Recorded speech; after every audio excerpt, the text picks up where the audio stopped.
On va vers la Pro D2 et la 15e journée, c'est le conseil de classe. Sud Radio, la radio du rugby. Le conseil de classe. Et un point sur les résultats de cette 15e journée de Pro D2, Quentin Cabanis, avec notamment beaucoup de points marqués. C'était très offensif hier soir. Ça a été très offensif et ça avait démarré dès jeudi soir avec le succès de Brive face à Agen 32-18. Hier soir, Nice s'est incliné à domicile face à Grenoble 49-18 pour Grenoble. Oyonnax s'est imposé à Montauban 33-30. Aix-en-Provence a battu Valence-Roman 34-24. Soyons-Angoulême s'est imposé face à 9h35-10. Succès d'Aurillac face à Dax 27-22. Victoire de Mont-de-Marsan contre Béziers 47-32. Et enfin, Colomiers s'est imposé contre Biarritz en fin de journée 29-20. Alexandre.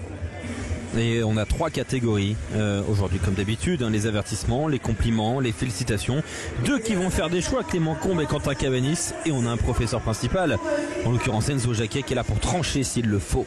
Et on attaque tout de suite par les avertissements. Vous m'avez engagé pour défendre une chèvre. Une chèvre? Oui, Majesté, une chèvre. Ben... Avertissement. Il y a des équipes pauvres. Ensuite, il y a facilement 15 mètres de merde. Et en dessous, il y a... Ah bah je suis de très mauvaise humeur. Il est très mal tombé. De très mauvaise humeur.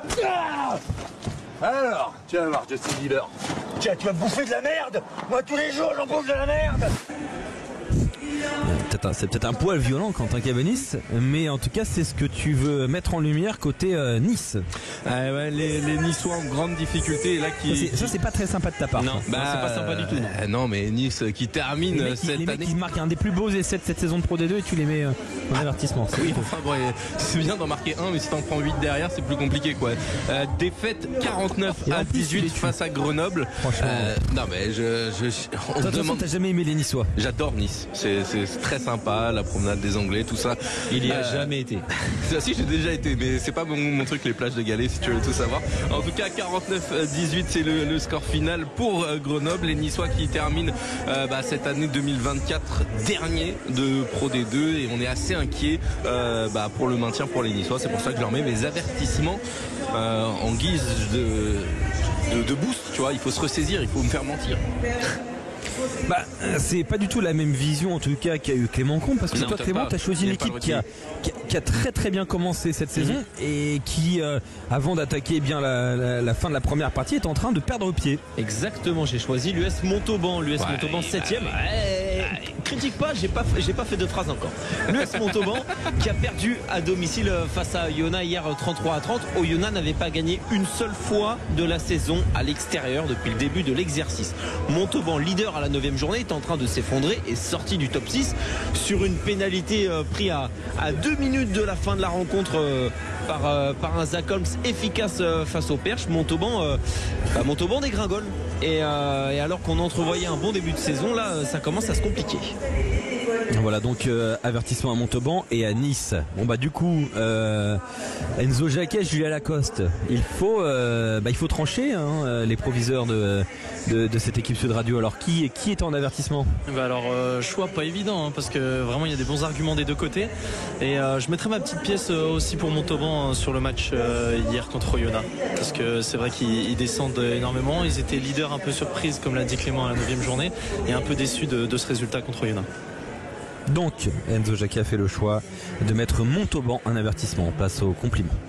La première fois que je t'ai vu, je me suis dit, ce petit mec pourra accomplir tout ce qu'il veut. Encouragement. Tu peux tout réussir.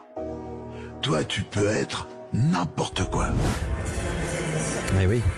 Et Quentin Cabanis, à la suite de ce passage audio, tu penses à Grenoble? Pourquoi? Oui, Grenoble qui peut accomplir tout ce qu'il veut, j'ai l'impression, cette saison. Grenoble qui a marché sur Nice à l'extérieur. Grenoble qui continue de séduire et avec la manière en plus. Donc voilà, c'est pour ça que je voulais leur mettre mes compliments. J'aurais pu aller plus loin si jamais l'adversité avait été plus forte hier. Et c'est pas ton choix encore une fois, Clément. Non, mais écoute, Quentin a décidé de me contrarier aujourd'hui en cette journée. Il le fait volontairement. Évidemment qu'il le fait volontairement. J'avais choisi Mont-de-Marsan pour les compliments, qui a gagné le match plaisir de la soirée de Pro D2 hier 47-32 face à Béziers. Voilà, il y a du mieux dans le jeu montois, ça fait du bien. Et ils ont remporté une belle victoire hier, donc compliments, ça méritait pas forcément plus. Je m'arrête là. Alors du coup on va alerter notre proviseur Julia Lacoste. Julia, il faut faire un choix. Qui mérite les compliments? Est-ce Grenoble ou Mont-de-Marsan? Alors je pencherais plutôt pour Mont-de-Marsan parce que c'est vrai que entre le match de Grenoble et Nice, il y avait pas tant d'adversité que ça, c'était assez déséquilibré sur le papier, on va pas se mentir. C'est vrai. Donc voilà, pour moi Mont-de-Marsan mérite ses compliments aujourd'hui. Voilà le choix de Madame le proviseur. Merci Madame. Tout de suite aux félicitations. Comment t'as pas révisé mais t'as 17 là? Félicitations. Bon, le contrôle, je te demande si t'as révisé, tu me dis non, même pas. 2 jours après, il y a les résultats, t'as 17, tu joues à quoi? T'es un putain de génie! C'est la plus extraordinaire réponse que j'ai jamais entendue! Tu dois avoir un putain de merde de QI d'au moins 160! J'irai pas jusque là.